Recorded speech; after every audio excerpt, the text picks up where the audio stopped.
ответов нет. Банально, с людьми надо работать. То есть если у вас есть коллектив, это не говорит о том, что вы как бы, ну не знаю, там, занялись своими делами, вы должны понимать, что либо есть тот человек, который обеспечивает качественные коммуникации внутри коллектива и ну, так вот их пестовые, да? Либо вы это делаете самостоятельно. То есть с людьми всегда надо заниматься, с ними надо разговаривать.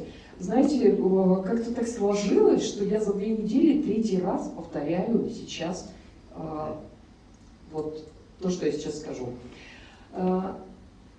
Много всяких методик с точки зрения управления, там, менеджмента, разных парадигм случается. Знаете, вот это вот старое доброе, кнут-пряник.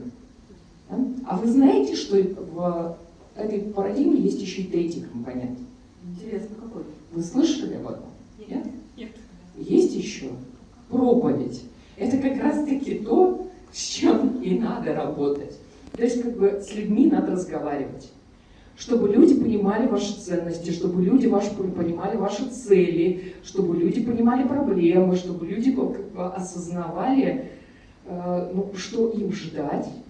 Мы все социализированы, то есть нам хочется быть причастным, поэтому тоже надо с людьми об этом разговаривать, то, что мы там несем больше, там, чем просто красота, да? Вы можете посидеть и подумать, что вы создаете мечту женщины, да? Ну, то есть немножко проработать и как бы перевернуть этот фокус.